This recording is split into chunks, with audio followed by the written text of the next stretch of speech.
I was only 8 years old, so I wasn't really aware of what was happening beforehand. I remember that it rained and rained and rained and rained. I think it rained for a week before the flood happened.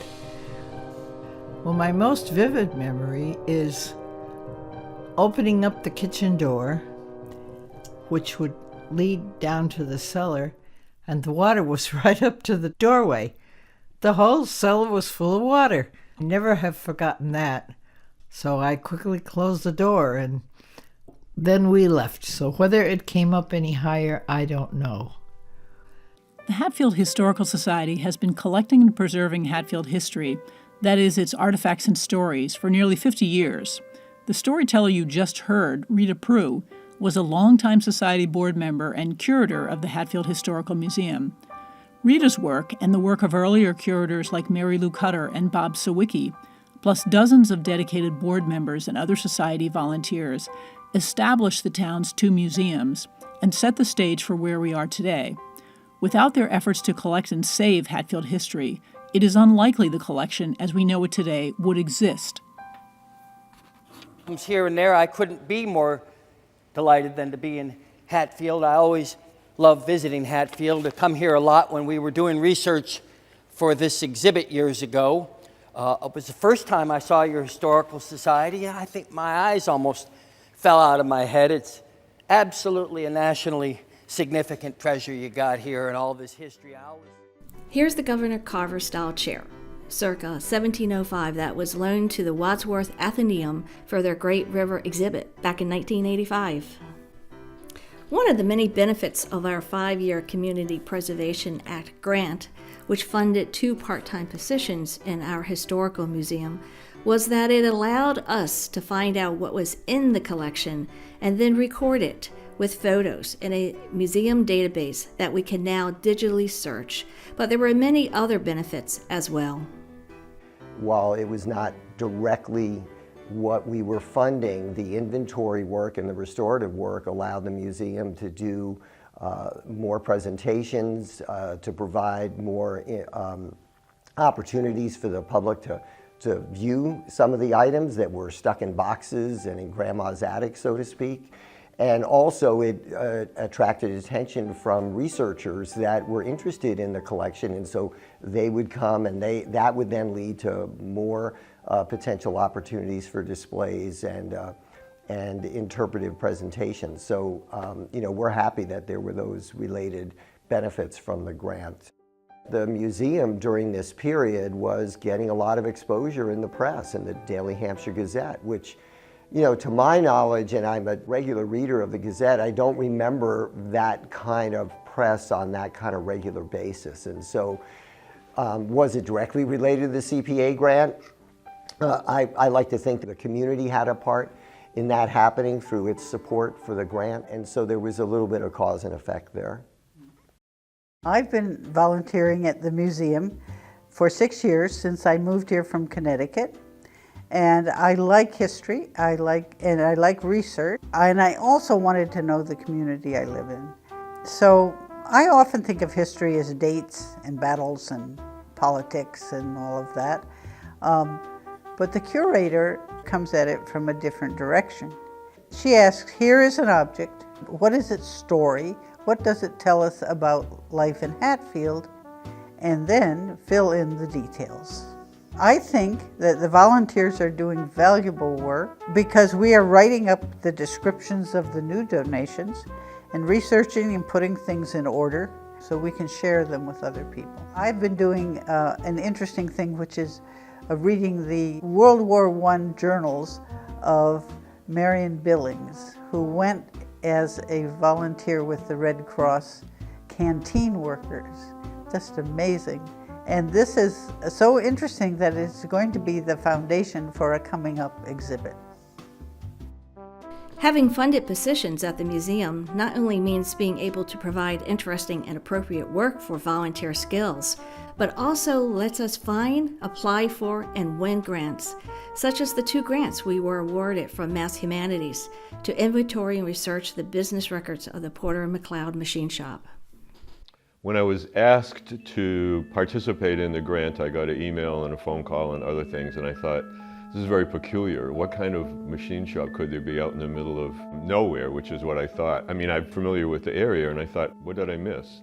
So I thought, okay, well, it's probably not going to be much, but I'm intrigued, so I'll take a drive from Lowell, which is where I live now, and take a look and see what I see, but I didn't expect to find anything like what I ended up finding. I found a completely boxed set of company records that were brilliantly preserved and archived and indexed with a finding aid, all the things that most historians dream about finding when they see a collection like this. And there it was, just sitting on the top floor of the town hall. And so I said, yeah, I'll work on this project. For me, in a way, I think most of the hard work was done. I had the pleasure of going through an organized set of records and trying to tell a story, which is what I love doing. And so it was just there for me to say, okay, what's the story? The Historical Society serves such an incredible purpose to retain the heritage and the history of a town. Young people in school don't understand it till they become parents and have children and start to do schoolwork with them, and they want to learn about the heritage of a certain house or a neighborhood or a town or the peoples. That's when they start to appreciate what a historical society is about and what a museum is about. I watch people online through social media that used to grow up here and they want to know more, and to turn them onto your site. All the stuff you have is just incredible. My God, the history of our town cemeteries and what people have done and all the little stories and the interesting bits, that's what young people who become parents start to get an interest in, and they start to come back and say, wow, what are you doing? Can I help, or can I volunteer, or can my kids learn some stories? So I think it's wonderful. It's what brings a town back together in their roots. The Historical Society works to save Hatfield's history wherever it's found, not just in the town's museums. In 2017, the Historical Society proposed a collaborative grant with the First Congregational Church of Hatfield and the Hatfield Town Clerk's Office. We were awarded a strategic assessment grant from Mass Schwab, the State Historical Records Advisory Board, which brought the state's roving archivist to town to survey all 3 of our archives and help us complete our inventories. The Historical Society has a history of collaboration with the Congregational Church. On New Year's Day 2013, for instance, the Society participated in a bell ringing and ceremony to commemorate the 150th anniversary of President Lincoln's signing of the Emancipation Proclamation, which led to the end of slavery in the United States. And in 2016, the Historical Society collaborated with local historian Robert Romer of Amherst, who had invited the descendant of a Hatfield slave to visit him.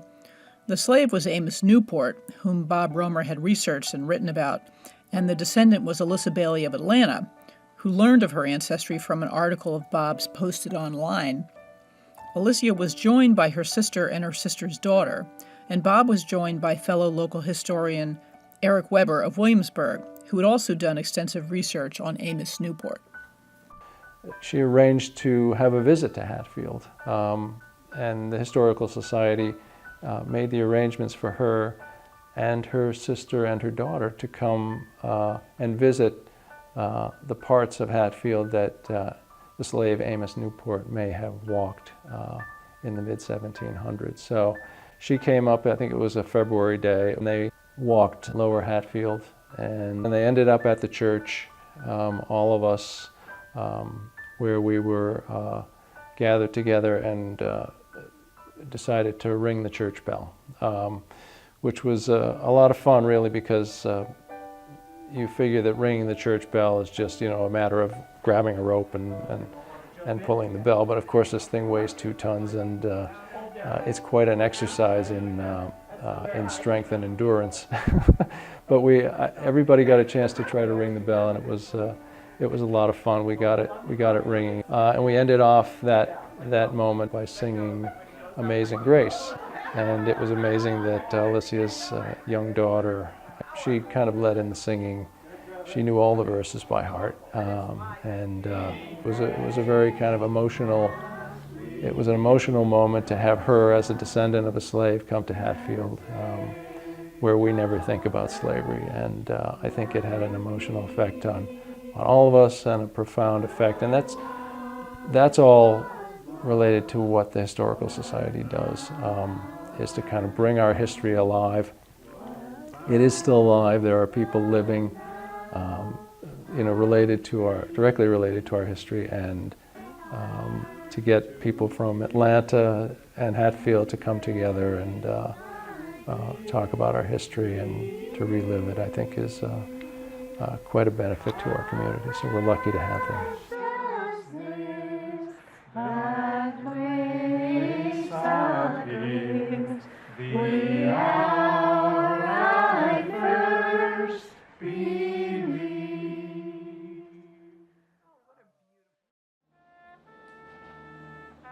Organizations like the Hatfield and Whately Historical Society do the heavy lifting of keeping this stuff alive.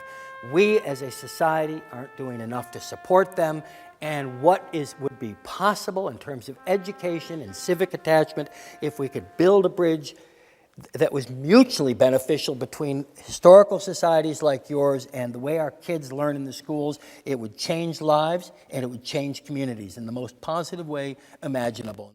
But there's nothing deficient in this. The only thing missing from this, the only thing you do is throw a little money in the mix and stir, and it will change the course of history. I mean that. Not only is the Historical Society committed to saving the material culture and the images of our town to help us understand what it was like to live and work here in earlier times, but they are also committed to saving the stories, including the voices and the sounds of Hatfield, the things you don't realize you cared about until they're gone.